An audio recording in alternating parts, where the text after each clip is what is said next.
প্রিয় শিক্ষার্থীরা, আজকে তোমরা দেখো আমরা আমরা অনুশীলনী 9.1-এর ত্রিকোণমিতি অধ্যায়ের 22 পর্যন্ত করাইছি। এবার 23 নম্বর অঙ্কটা তোমরা দেখো। এই অঙ্কটা ছোট আকারের এবং সহজ খুব। তো দেওয়া আছে এটা হলে cos a k plus cot এর মান নির্ণয় করো। cos a k minus cot a সমান 48/3। দেওয়া আছে cosec a minus cot a সমান 4/3। তাহলে আমাদের cosec a প্লাস cot এর মান বাইর করতে হবে। আমরা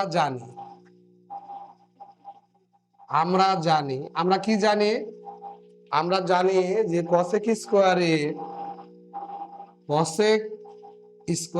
a minus cot square a সমান 1। এটা আমরা জানি, এটা আমাদের মনে রাখতে হবে।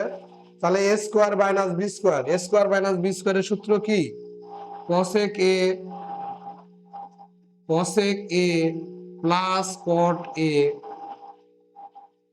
আবার cosec a minus cot a। এটা কার সূত্র ফেলছি? a square minus b square. এই যে a স্কোয়ার মাইনাস b স্কোয়ারের সূত্র a square minus b square সমান কি লিখতে পারি? প্রথমটা যোগ দ্বিতীয়টা, আবার প্রথমটা বিয়োগ দ্বিতীয়টা। তো এখানেও তাই, প্রথমটা যোগ দ্বিতীয়টা, প্রথমটা বিয়োগ দ্বিতীয়টা সমান কি আছে? এই 1 লেখো। এখন বা cosec a এটা যা আছে তাই লেখো, ec cosec a plus cot a। আর এখানে লক্ষ্য করো এটার মান দেওয়া আছে 4/3 সমান এই 1। বা এখন গুণ থাকলে এই পারে থেকে সমান চিহ্নর এই পাশে থেকে ওই পাশে গেলে ভাগ হয়ে যায়। তাহলে এটা আমরা লিখি, আমরা cosec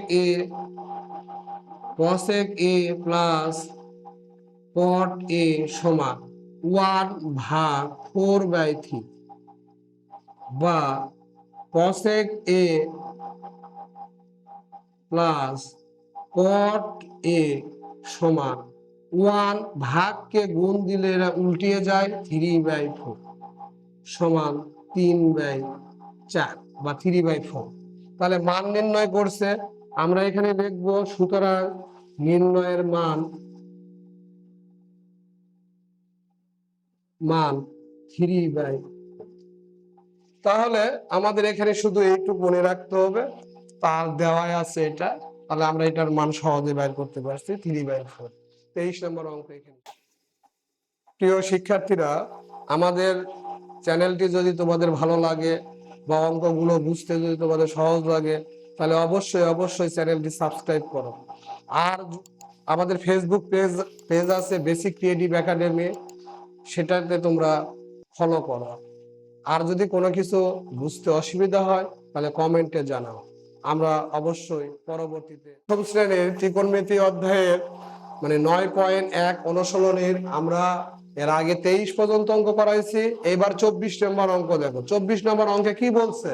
24 নম্বর অঙ্কে বলছে cot a সমান b/a হলে a sin a minus b cos a divided a sin a plus b cos a এর মান নির্ণয় করো। তাহলে এটা দেওয়া আছে থেকে আমরা স্টার্ট করব অঙ্ক। দেওয়া আছে, এখানে লিখো দেওয়া আছে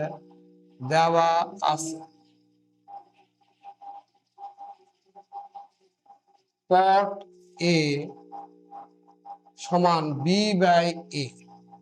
বা cot a কে কি লিখতে পারি আমরা? cos a ডিভাইডেড sin সমান b/a। বা এটা উল্টিয়ে দেওয়াকে আমরা বলি ব্যস্তকরণ বা বিপরীতকরণ। এটাকে টোটালি উল্টিয়ে দাও, তাহলে sin a divided cos a সমান a ডিভাইডেড বাই b। তাহলে sin a divided by cos a সমান a ডিভাইডেড বাই b হলো। এখন সাইনের পাশে এ আছে, এখানে লিখে দিলাম বিপরীতকরণ করে, বিপরীতকরণ করে।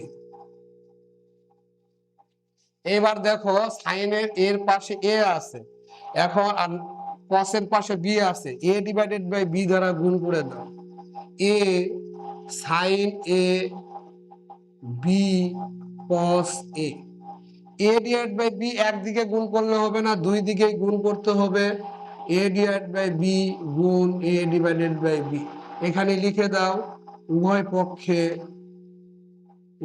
পক্ষে এ ডিভাইডেড বাই বি দ্বারা গুণ করি।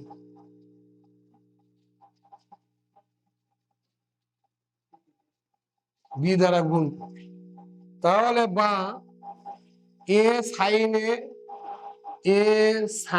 এ divided by b cos a সমান a square divided by b square. A আর এ গুণ করলে এ স্কোয়ার, বি আর বি গুণ করলে বি স্কোয়ার। এখন তোমরা অনুপাত সমানুপাতে তোমরা শুনছো মনে হয় যে যোজন বিয়োজন করা। যোজন বিয়োজনের নিয়ম হচ্ছে উপরেরটা যোগ নিচেরটা। যোজন বিয়োজন করব আমরা, উপরেরটা যোগ নিচেরটা। আবার নিচে লেখার সময় লিখবো উপরেরটা বিয়োগ নিচেরটা। একদিকে লিখলে হবে না, এইদিকেও লিখতে হবে উপরেরটা যোগ নিচেরটা, আবার উপরেরটা বিয়োগ নিচেরটা। এখানে আমরা লিখব যোজন বিয়োজন করে। যোজন বিয়োজন করে আবারও বুঝা দিচ্ছি, যোজন বিয়োজন হচ্ছে উপরেরটা যোগ নিচেরটা, আবার নিচে লেখার সময় উপরেরটা বিয়োগ নিচেরটা সমান উপরেরটা যোগ নিচেরটা, আবার নিচে লেখার সময় উপরেরটা বিয়োগ নিচেরটা। যোজন বিয়োজন করি আমরা লিখলাম। এখন এটা উপরে মাইনাস আছে, নিচে প্লাস আছে, তাহলে এই লাইনের পরে আমরা এটাকে আবার উল্টিয়ে দিব আর কি। এটাকে উল্টিয়ে দিব, উল্টিয়ে দিলে কি আসে দেখো, এটা উল্টিয়ে দিব। এখান থেকে লাইন দেখাইতেছি যে এটা উল্টিয়ে দিই, এ সাইন এ মাইনাস বি কস এ ডিভাইডেড এ সাইন এ প্লাস বি কস সমান, একদিকে তো উল্টাইলে হবে না, এটা উল্টিয়ে দিতে হবে বা বিপরীতকরণ করতে হবে বা ব্যস্তকরণ করতে হবে। এটা উল্টিয়ে দাও, a square minus b square divided by a square plus b square. দেখো এটা চলে আসছে আমাদের। তাহলে আমরা এখানে সহজে লিখতে পারি নির্ণয় মান a square minus b square divided by a square plus b square. এখানে সাইড নোট তোমরা দিতে পারো, এখানে সাইড নোট বিপরীতকরণ করে